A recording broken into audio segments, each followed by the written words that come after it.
Thank you for joining us for our webinar today related to automated inspection of aerospace material. My name is Heiko Sackenreuther and working as Product Manager for Waygate Technologies, responsible for Aerospace Testing Machines. Before we begin, we wanted to cover a few housekeeping items. At the bottom of your screen are multiple application engagement tools you can use. All the engagement tools are resizable and movable, so feel free to move them around to get the most out of your desktop space. You can expand your slide area or maximize it to full screen by clicking on the arrows in the top right corner. If you have any questions during the webcast, you can submit them through the Q&A engagement tool, and we will try to answer these during the webcast, but if a fuller answer is needed or we run out of time, it will be answered later via email. Please know we do capture all questions. A copy of today's slide deck and additional help materials are available in the resource list. We encourage you to download any resources or links that you might find useful. I am presenting together with my colleagues from engineering, Peter Fay and Walter De Odorico, who are working as technical product leaders. We would like to speak today about the challenges of automated aerospace material testing and which features and systems can be used to fulfill the strict quality requirements. So it's all about ensuring having a safe flight.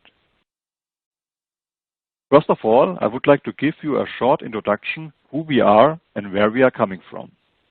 Waygate Technologies is the global leader on non-destructive testing, and we combine a rich heritage of more than 125 years in experience and excellence for non-destructive testing. We used to be GE Inspection Technologies, and now we are Waygate Technologies, a Baker Hughes business.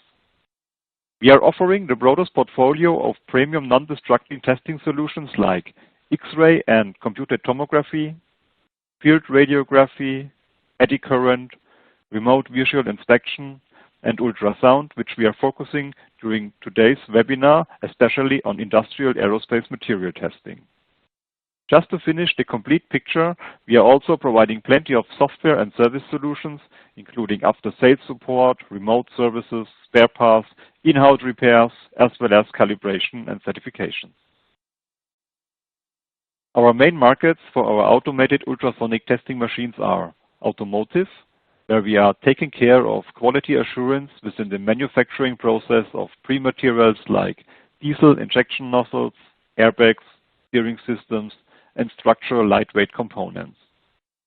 Then we have the oil and gas market, where we are manufacturing testing machines for drill and casing pipes, as well as tubings for the upstream and OCTG equipment. For the mid and downstream equipment, we have solutions for line pipes, as well as stripes and plate testing.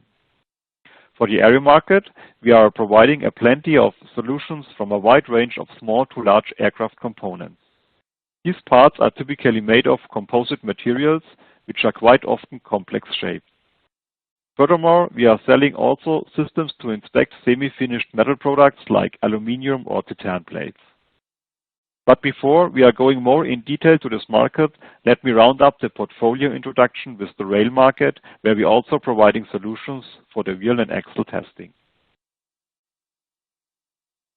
So now you know who we are and where we are coming from in general, but before speaking about the detailed agenda and deep dive into the technical part of today's webinar, please allow me to explain a bit more in detail our history in industrial testing with ultrasound, and especially in industrial aerospace material testing. As you can see from the timeline, we have more than 70 years experience in industrial ultrasound since Herbert and Josef Krautkramer founded the company in 1949 and developed the first ultrasound instrument. About 10 years later, NuChem was founded and later Nutronic were established. NuChem Nutronic developed also equipment for industrial inspection using ultrasound technology. First concentrating on inspection of nuclear cladding tubes and starting in 1980 also delivering solutions for material testing for the industrial aerospace sector. On the picture on the right lower side, you can see the first fully automated testing machine for the aerospace sector using immersion technology. Around the turn of the millennium, Krautkramer and Nutronic merged with Agfa NDT and were later taken over by General Electric. The topics we would like to speak today are the task and challenges for testing of aircraft components, why ultrasound is used and what are the key advantages and disadvantages, an introduction of several special ultrasound application features which we are using to fulfill the variety of different application and specification requests in combination with our mix of testing machines, how to proceed from system setup to evaluation in one software tool, presentation of a selection of different testing machines for several application needs, and finally a summary and question and answer session at the end of this presentation. So let's start with the tasks and challenges. As you know, an airplane consists of multitude of different parts with different materials, shapes, and requirements. And all these parts and components need to be inspected before assembly. But how to approach the needs for various application requirements in terms of material, shape, and size? There are many different parts like wings, winglets, elevators, flaps, wing parts, wing tips, fuselage, fan coats, fan blades, stiffeners, and fairings. All of these parts can be expected using ultrasound testing, but why is UT a good choice? Because it's a highly standardized method, and you can get excellent images with very good contrast to identify most kind of defects. The images and informations you are getting are very similar to X-ray evaluations without the challenges handling the radiation topics. Using the so-called pulse echo method, you can get even depth information out from the test results. To achieve this, the system's alignment must be very accurate, and the contamination of the water which is used as coupling medium between the UT equipment and testing part must be considered. Now, I will hand over to my colleague Peter Frey, who will explain the special ultrasound functions more in detail. Thank you, Heiko, and welcome to this webinar from my side. I will present you some specialized UT methods that we utilize in our machines. For example, the through transmission used on the laminate and sandwich materials. I will present phased array technology and compare it to conventional UT, go over some different phased array technology methods. For example, the reverse phasing, which is an algorithm that helps us inspect radii and be more tolerant to misalignment, and also the ALOK algorithm that allows us to compress the scan data at a very high ratio and still have a lot of information about what we've scanned. One of the greatest challenges in testing aerospace parts actually is the material. The CFRP consists of fibers and resin, and the fibers are oriented in different orientations in a layup, and this gives a highly anisotropic material in which there's lots of scattering of the sound. So we utilize a method like the TTU ultrasound to actually get a UT signal through that material like an X-ray beam. And like an X-ray beam also, this signal is scattered and attenuated inside the material, and we get some result signal on the receiver side of the probe.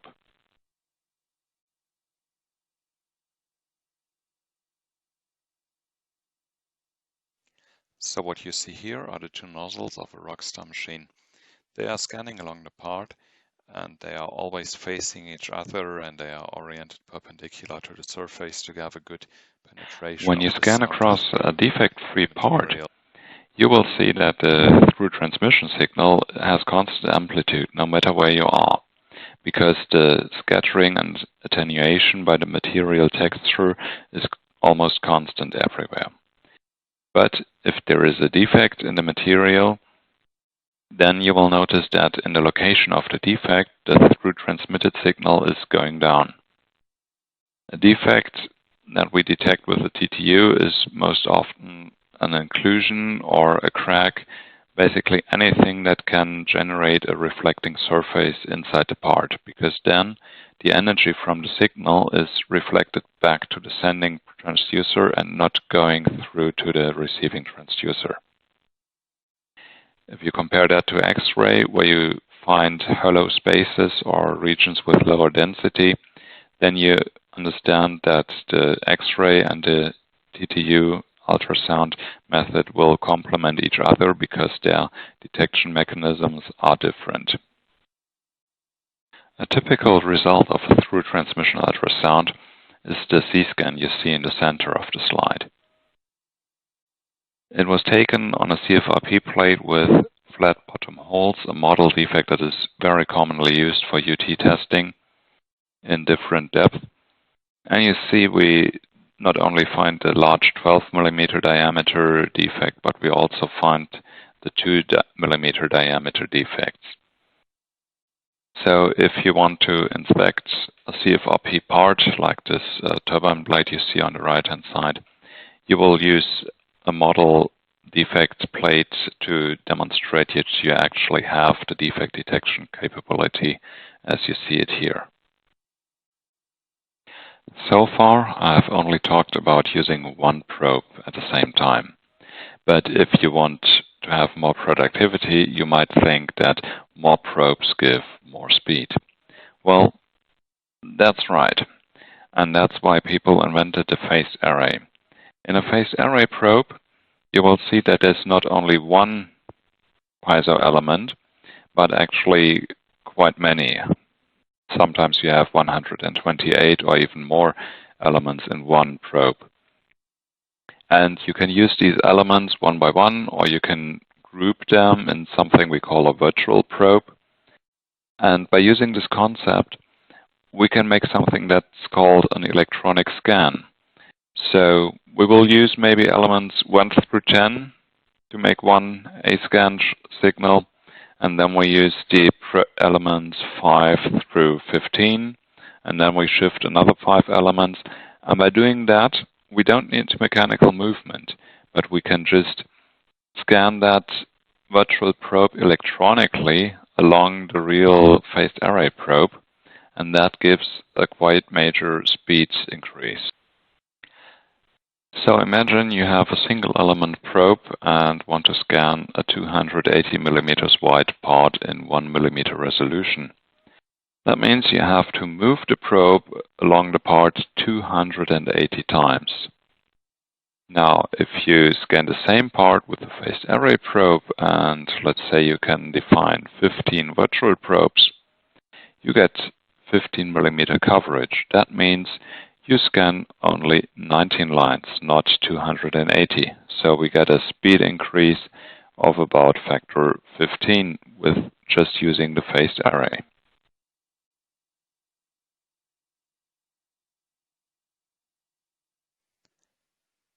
So here on the wide aperture phased array nozzles, you see that this water jet is not round, but flat. And this allows us to use several virtual probes. For comparison, parallel, we made one scan with a single element probe and another scan with a phased array probe on the same plate. On the left-hand side, you see the single element probe result. On the right-hand side, the phased array result. In both results, all defects are detected. But with the phased array, the detection is 15 times faster than with the single element. We would like to know what your experience with phased array is, so please kindly take some time to answer the following poll question. Thank you.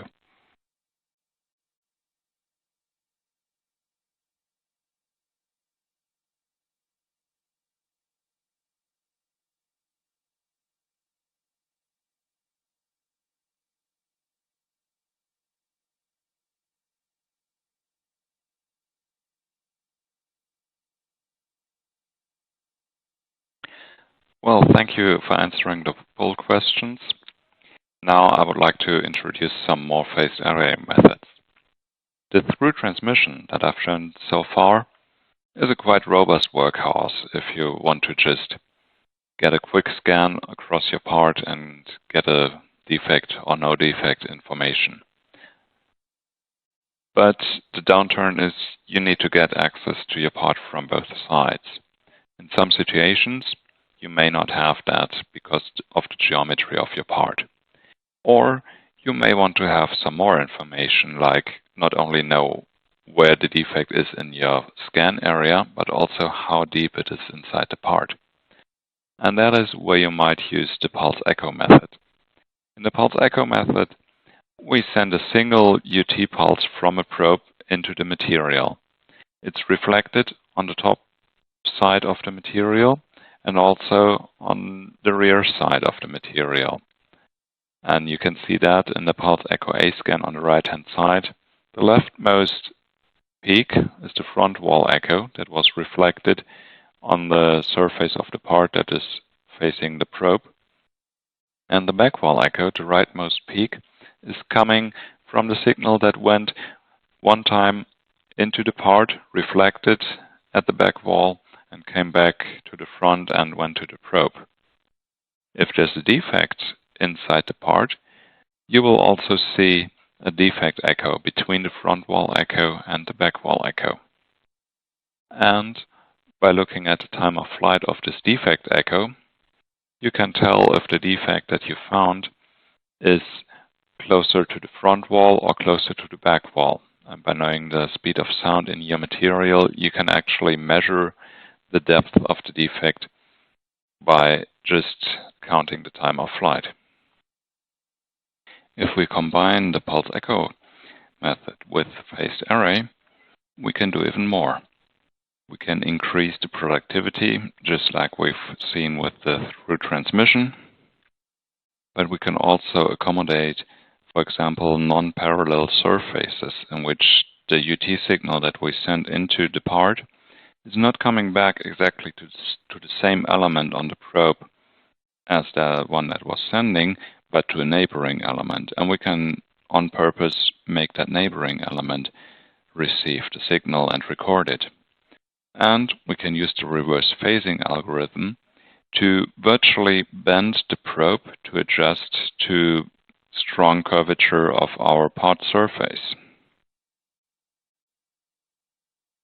What we see here is a result on a part with non-parallel surfaces.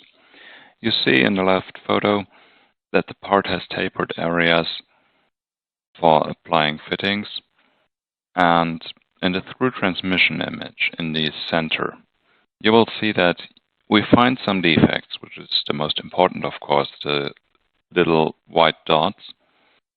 But you also see that the shading of the part is going brighter as we go to the top and the right edge. That's where the part gets thinner and the signal is less attenuated. And on the pulse echo time of flight picture, most of the area is covered by the time of flight of the back wall echo, which is decreasing as the part is getting thinner. But also, you see the time of flight from the defects as those dark spots.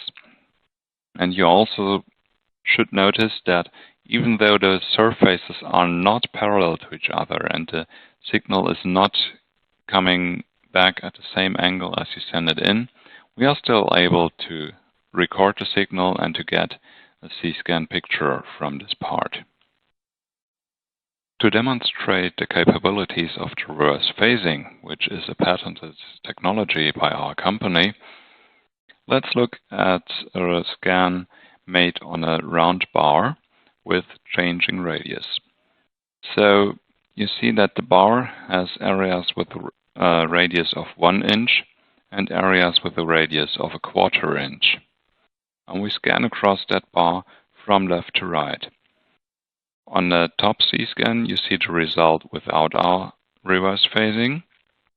And on the bottom C-scan, you see the result with reverse phasing. Without reverse phasing, you see that the amplitude that you receive with the probe from especially the thinner parts of the bar is not uniform all across the scan, but it is only high where you get good reflection from the bar. But if we activate the reverse phasing and we start with the probe on the 1 inch area, the system automatically detects what delay loss are needed to get the UT beam perpendicular to the surface.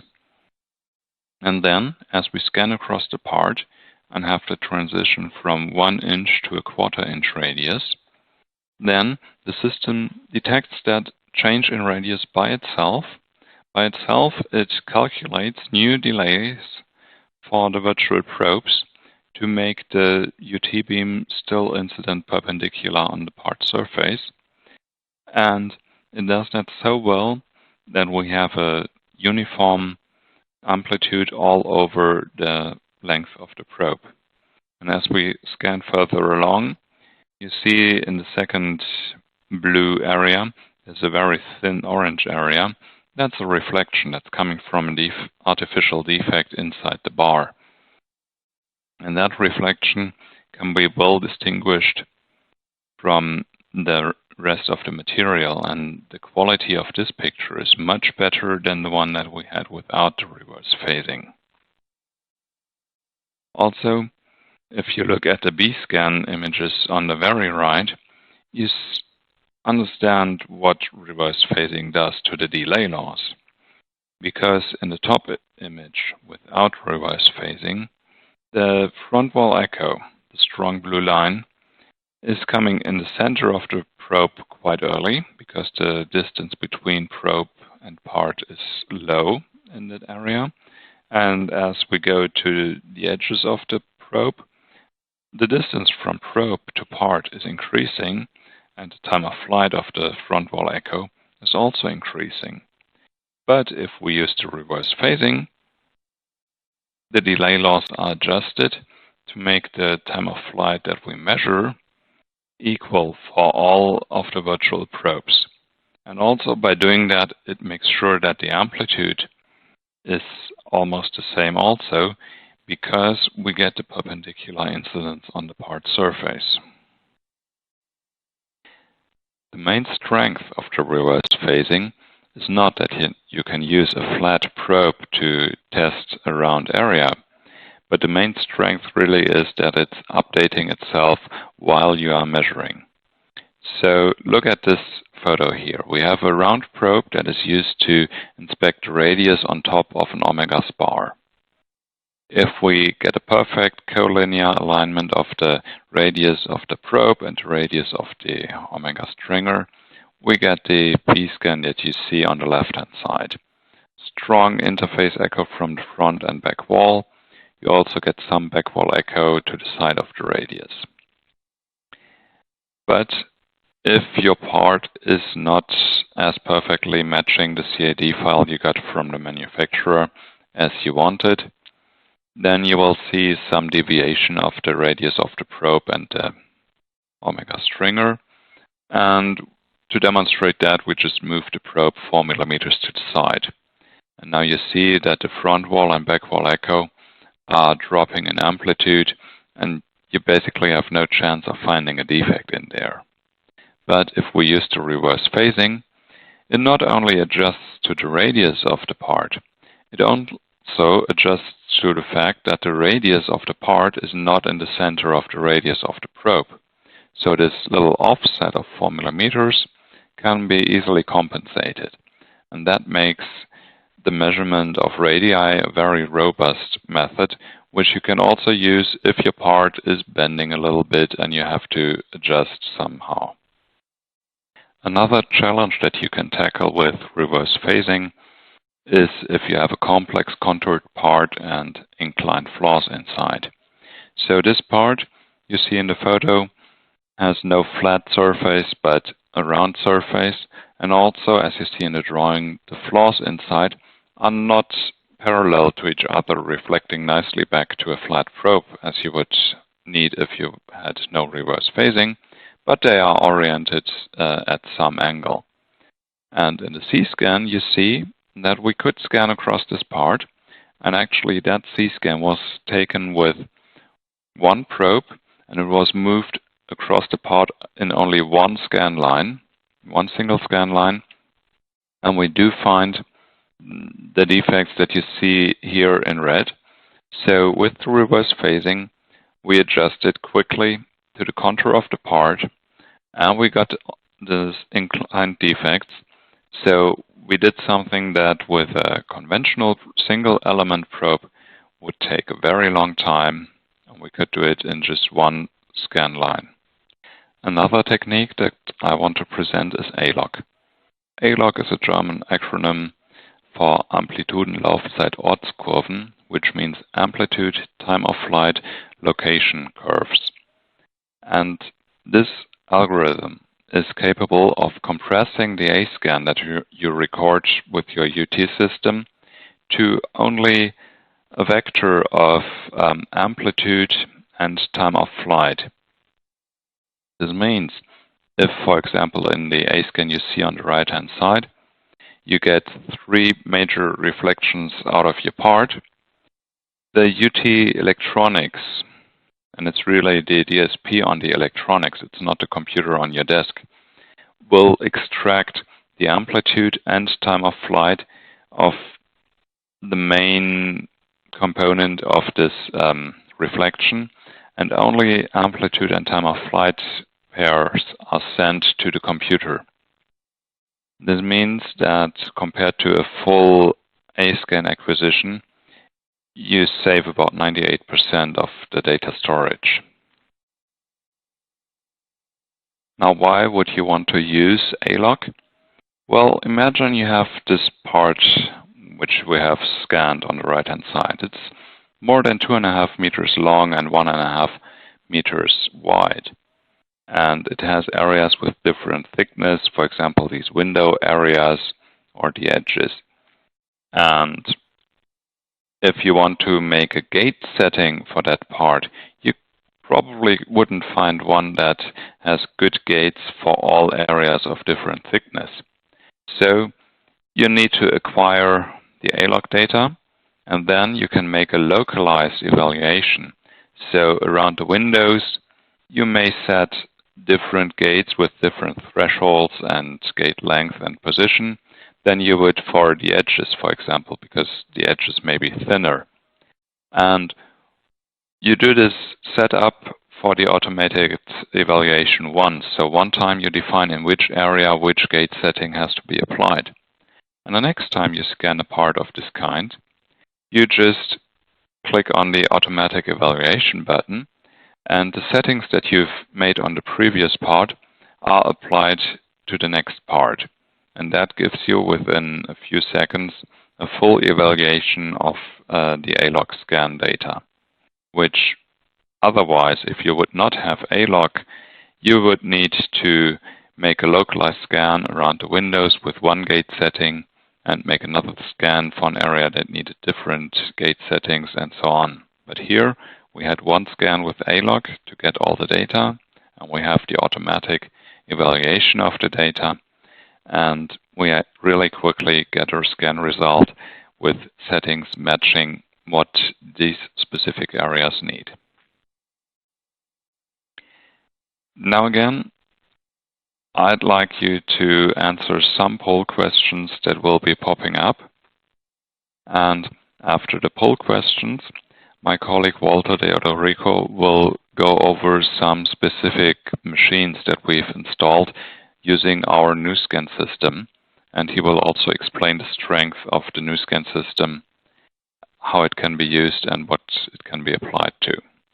So, thank you very much from my side.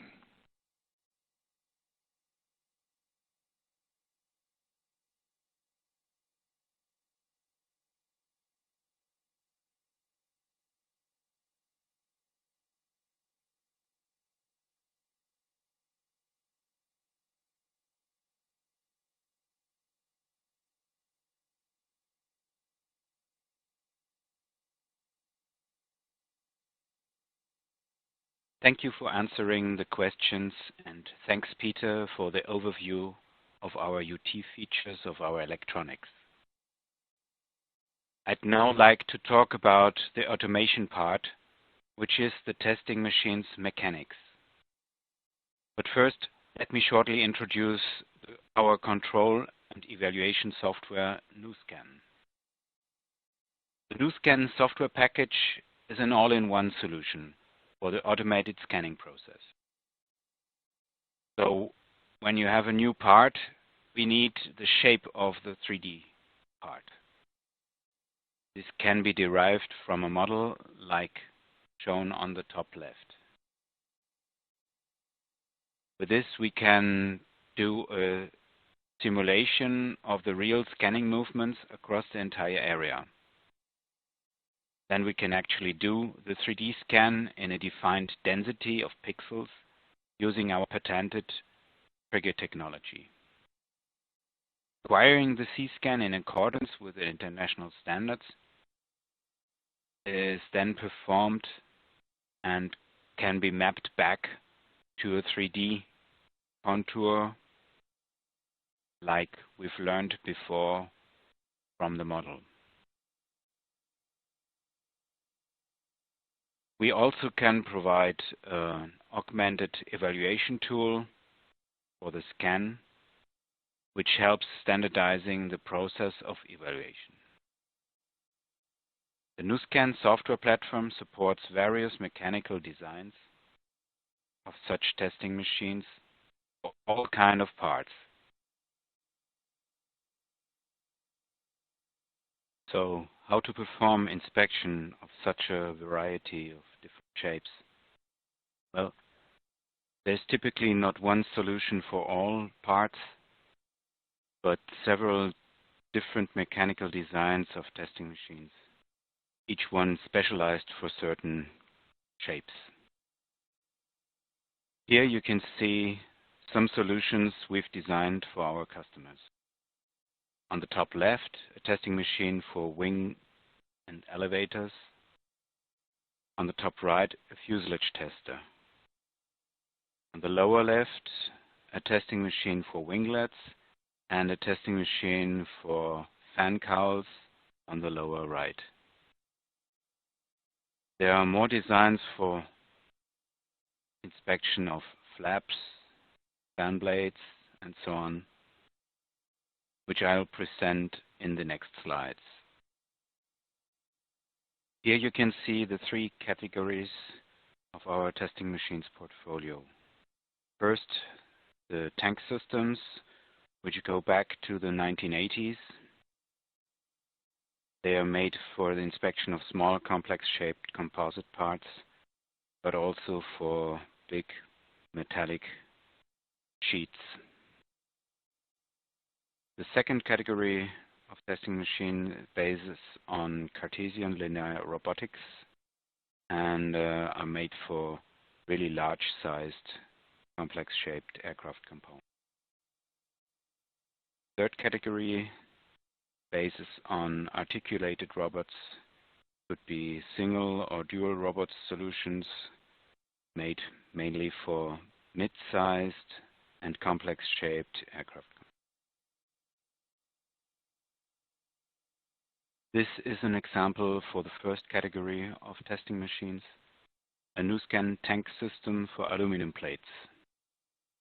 Such plates are used, for instance, for stiffeners, circumferential structures of the fuselage.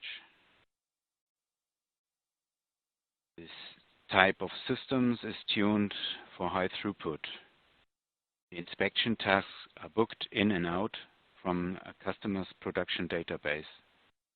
Scan plan is generated automatically and the evaluation is performed based on the criterions of the task, according to the standards, including a final report. The system includes also a roller conveyor, lifting platform, and a drying unit. Such systems have been built by us up to blade length about 100 feet.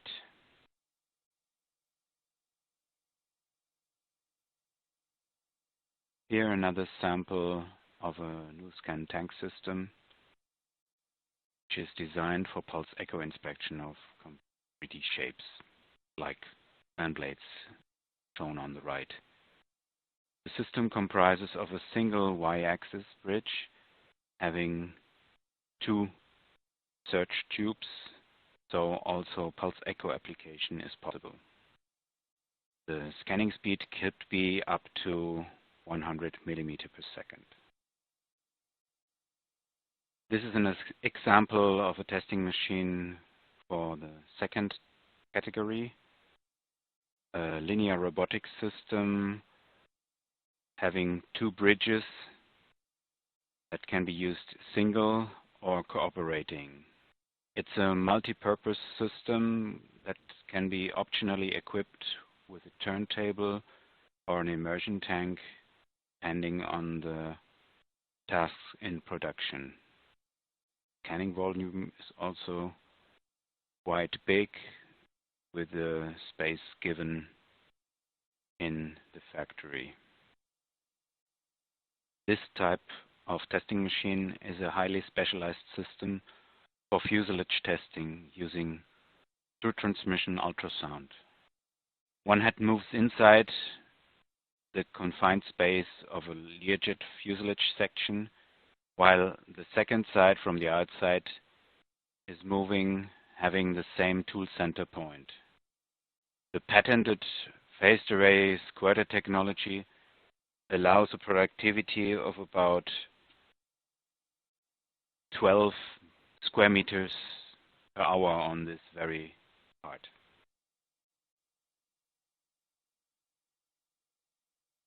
Now let me introduce you to the RokStar, our flagship in design. This is a multi-purpose testing machine for all kinds of application needs. It runs 14 synchronized axes to align the tools on complex shapes. Parts are typically fed in and out in a vertical orientation, and the tools are located on two horizontal toolbars. It's ideal for long and tall parts as well, and the scanning volume can be up to 30 meters and up to 2.5 meters wide, up to 4.5 meters tall. Scanning speed is up to 1 meter per second, and the entire system has an unprecedented uniformity. The RokStar design goes back to 2002, and the mechanics is really rigid, like solid rock. That's where the name comes from. On the left, you can see first testing machine of this kind of design installed 2002 and upgraded in 2012 to phased array technology, and it's still in operation. On the right side, you can see a system for winglet inspection. It's the first of its kind with regard to the wide area phased array technology. This high throughput technology is also still in operation. It's from the mechanical design, it's a bridge having a rotational y-axis and two search tubes. Here are some examples of the third category using articulated robots. The design is quite versatile and bases on high accuracy robots, optionally combined with linear axes or turntables. It can be designed as a single or as a dual robot system, and therefore can be used for pulse echo or through transmission. For a single robot, in some cases, it's also possible to use yoke tool transmission. Typically, these kind of machines are used for small to medium-sized composite parts. Let me summarize now what you've seen. There are many different materials and shapes to test in an airplane. Ultrasonic testing is complementary to X-ray and can give something like depth information, for instance. Waygate Technologies has multiple advanced ultrasound technologies for better and more efficient testing. Waygate Technologies has different mechanical approaches to scan them. The RokStar is the multi-purpose flagship scanning machine. Ultrasound is a powerful tool to non-destructively test aerospace parts.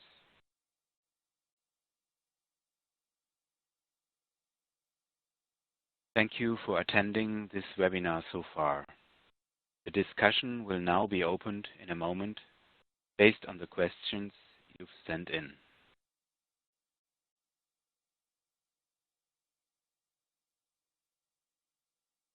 Good morning, good afternoon, everyone. Thank you so much for taking the time out of your schedules and days to join us for the Aerospace Material Inspection webinar presented by our subject matter expert from Waygate Technologies, Heiko and Peter. Heiko and Peter, thank you so much for this very informative presentation. It was really, really wonderful. I wanted to initiate the Q&A portion of our webinar. And just as a reminder, at the bottom of your web browser, there is a Q&A box that you can access in order to send us your questions as it relates to the presentation. If we have any open questions when the webinar comes to a close, we will definitely follow up with you via email. So we wanted to jump in with our first question that we received is during the presentation, in the scan of the contoured part with the inclined flaws, how fast can you scan? And did you have any best practices that you guys would like to share with the attendees?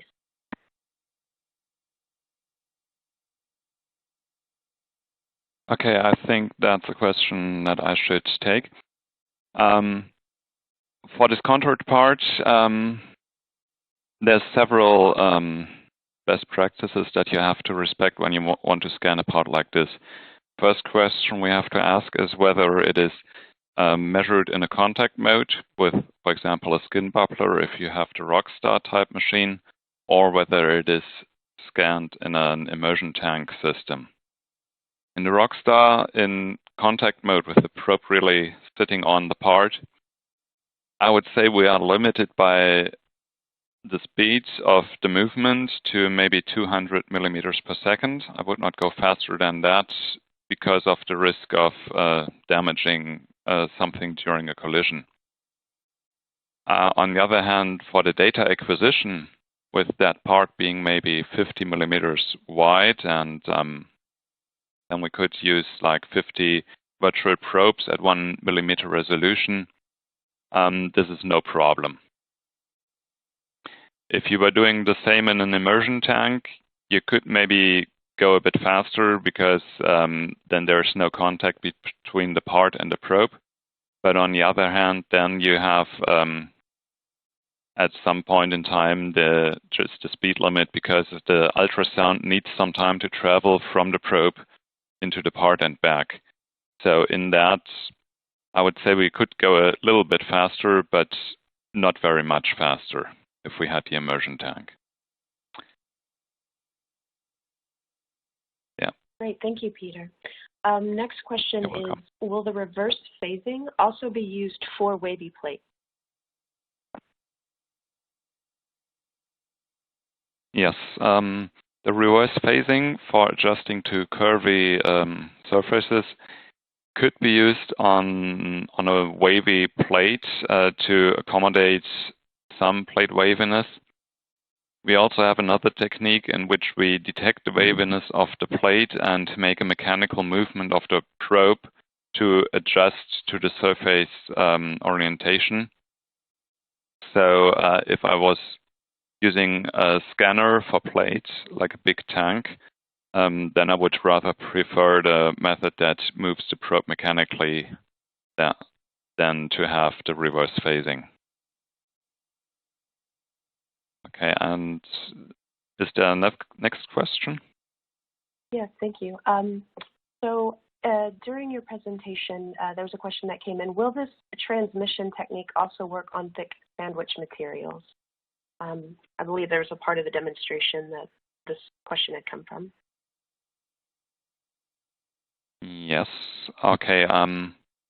The through transmission technique is quite robust because all that we need to detect is a signal that is coming through the material.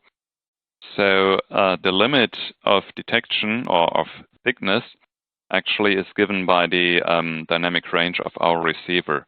And we have the possibility to go through materials that are maybe 150 millimeters thick if it's a aluminum core sandwich. If it's foam, then we have to try it out because not every foam absorbs as much energy as another foam.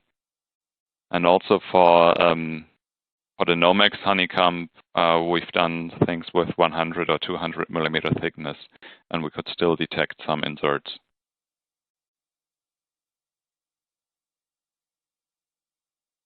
Thank you, Peter.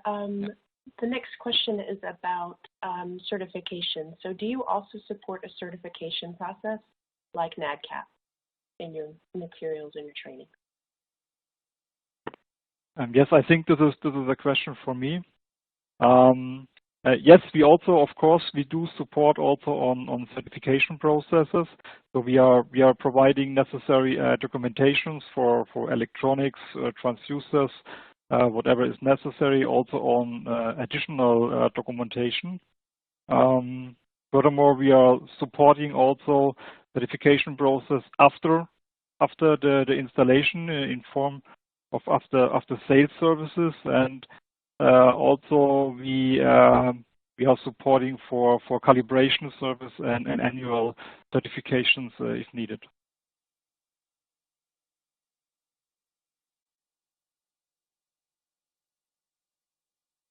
Great, thank you so much, Heiko, for your response.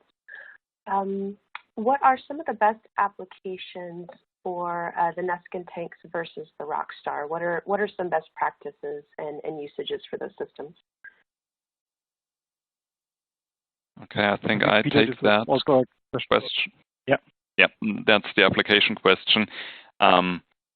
Generally, for the NuScan tank versus the RokStar, you have to decide whether the part that you want to scan is complex in shape or not, and also whether it can be submerged underwater or not.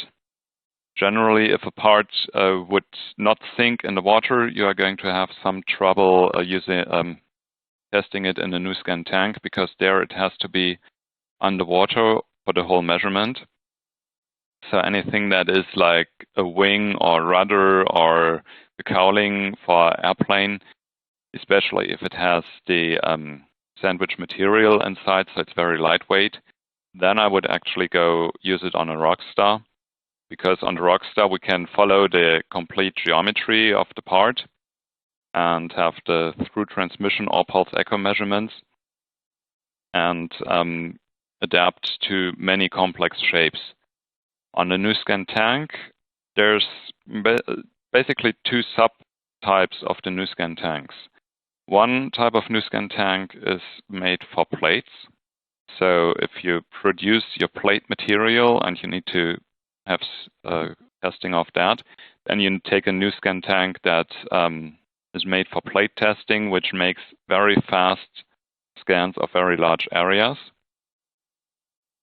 However, if you have a part that is has a very complex shape, then we need to use another NuScan tank that has the same abilities concerning the geometry of the part as the RokStar. So you will have a tank that has XYZ axis for positioning, but at the tooltip you will have another 3 rotational axes which adjust to all possible angles of the surface, and they also can rotate the phased array transducer in all possible angles. So we can do a pulse echo measurement in the NuScan tank on the complex surface. We can also build tools for the NuScan tank that can do a through transmission. For example, for the turbine blades, we had some machines that could do that. And that could not be done with the RokStar because on the turbine blade we had to have we had a very complex geometry, in which the tools of the RokStar could not go into because they always need to bring their water jet coupling. So we had to go into the tank, which is full of water, and then we made very small probe holders that could actually go into every tight corner.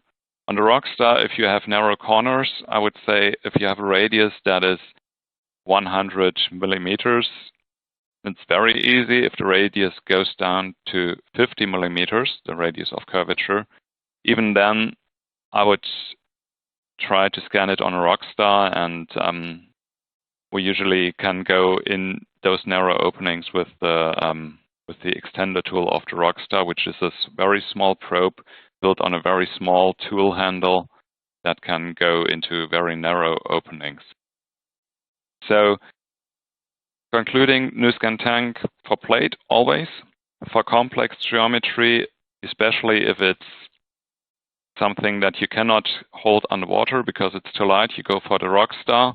If you can put it underwater and it has very complex geometry, then we can do the specialized NuScan tank with the 3 rotational axes.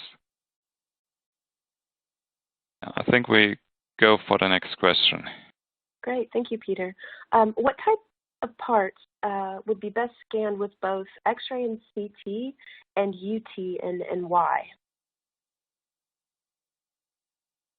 Well, if you want to find defects in your part, you want to be sure that you find them all.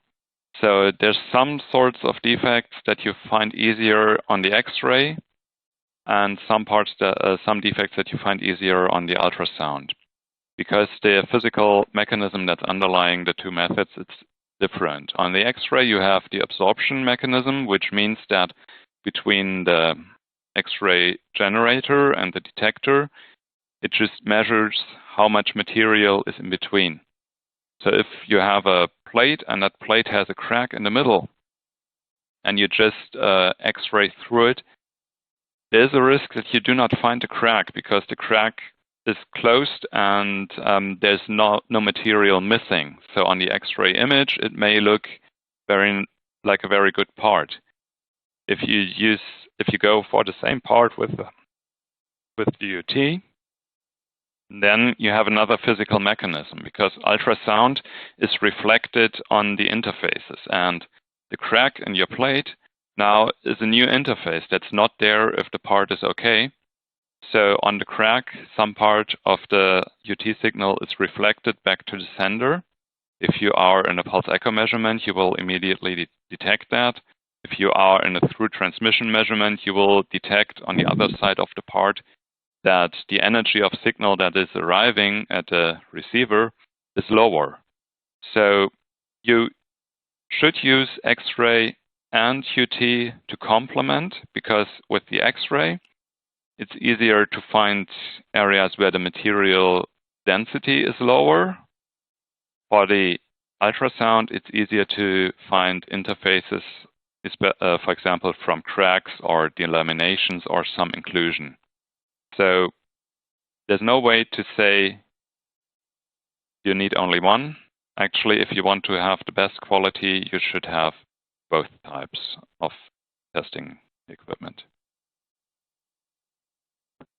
Great, thank you, Peter. And you had spoken a couple moments ago about the differences in the RokStar versus the NuScan tank. This question came in about the RokStar. So can that machine scan any size and complex shape, the RokStar? The RokStar, well, we can do almost any shape. The issue is if it has to be reachable. So the RokStar has arms with the probes coming from both sides, and if the part cannot be mounted in a way that the surface of the part is available to at least one of the arms, then it's not possible to measure that shape. But if you have something that is maybe C-shaped, or like one time I had a part that was the roof of a helicopter, and basically you can imagine it has 2 flat areas, and then in the middle it has a C-shaped bump, so it was quite difficult to get in there and measure the size of that part, but it was possible. For the size of the part, the RokStar can have z-axis going up to 4 meters or 4.5 meters. On the y-axis, meaning the length of the arms that come out of the towers, we could also do 2 meters or 2.5 meters. And in X direction, the way that the complete bridge is traveling, we are basically limited by the length of your workshop. So if you have a very long part, we can still scan it with the RokStar. We just need a lot of space for the RokStar to travel along the part. In height and width, we are limited just by the size of the machine, by maybe 4 meters in height and 2 meters in width.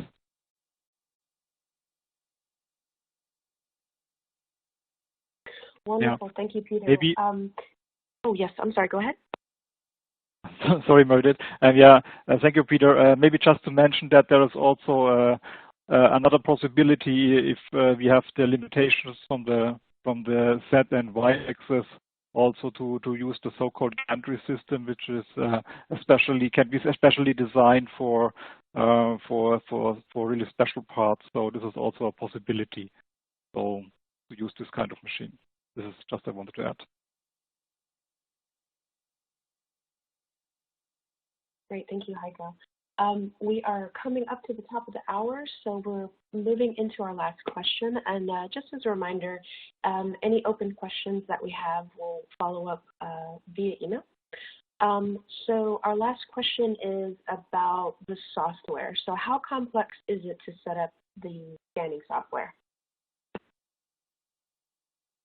I assume this is asking about how complex is it to prepare the scanning or set up the scanning for a specific geometry. It greatly depends on the geometry. So if the geometry is quite simple, it can be done within half an hour, but that's geometries like a plate or some wedge-shaped demo part. If you have a curved part on the RokStar, then it depends on what your requirements are, and then you have to maybe teach 1 or 2 times. So during the commissioning, if we have a demo part, I think setup of one complex shaped part, like a C-shaped cowl or so, can be done within half a day or 1 day, depending on how fast the operators work and how motivated they are. There's also another possibility that if we have a CAD file of the part and that is available to us, then we can read that CAD file into our software, and that greatly speeds up the process, because then we don't have to learn the geometry from the part by some measurement tool, and instead we can insert the geometry into the software directly, and then we could do it in a few hours to set up a new part, depending on the complexity of the part, of course.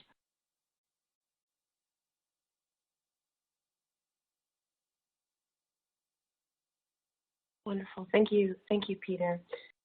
We are coming to the end of our scheduled time. So again, I wanted to thank all of our attendees today for taking time out of their schedules to join us for the Aerospace Material Inspection webinar from Waygate Technologies. We will be in touch with all of you to provide a survey so we can ensure that if there are any questions that we need to follow up on, we do so in a timely fashion. But again, thank you so much for your time, and I hope you all enjoy the rest of your day or afternoon. Thank you. Thank you.